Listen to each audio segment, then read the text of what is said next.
രാവിലെ തന്നെ ഉറക്കത്തിന്ന് ഞാൻ എന്തിനാ ബാങ്കിൽ പോണേന്ന് ചോദിക്കാൻ എൻ്റെ കാർഡ് ആരോ കട്ടുകൊണ്ട് പോയി ഗൈസ്. ആരോ എൻ്റെ വർക്ക് ചെയ്യണോടത്ത് എൻ്റെ കാർഡ് കട്ടെടുത്തു. ഞാൻ എങ്ങനെ സാധനം മേടിക്കാൻ പോകും?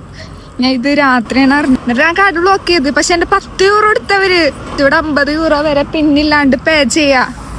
ഇപ്പൊ എൻ്റെ പൈസ പോയി, ഒന്നും ചെയ്യാൻ പറ്റില്ല. 10 യൂറോയ്ക്ക് അവർ എന്താ മേടിച്ചെന്നറിയോ?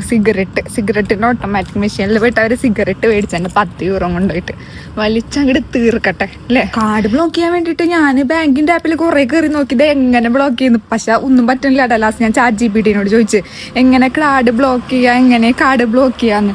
അപ്പൊ ChatGPT പറഞ്ഞ് 116 വിളിക്ക് ബ്ലോക്ക് ചെയ്യാന്ന്. വേഗം വിളിച്ച് അപ്പൊ തന്നെ ബ്ലോക്ക് ചെയ്തിട്ട്. അപ്പൊ പുതിയ കാര്യം ചോദിച്ചപ്പോ അവർക്ക് അറിയില്ല എന്ന് പറഞ്ഞ് ബാങ്കിൽ തന്നെ പോണം എന്ന് പറഞ്ഞ്. അപ്പം അതപ്പോൾ ബാങ്കിൽ പോയത്. അപ്പം എന്നിട്ട് സെറ്റായിണ്ടെന്ന് വിചാരിക്കണ 1 വീക്ക് ആന്ന് തോന്നണം പുതിയ കാർഡ് കിട്ടാൻ. അതുവരെ ഞാൻ എന്ത് ചെയ്യും? എന്തായാലും പൈസയും പോയി, കാർഡും പോയി, എല്ലാം പോയി. അല്ലെങ്കിൽ ഓരോന്ന് തീരുമ്പോൾ ഓരോന്ന് ഇങ്ങനെ ഉണ്ടാവും.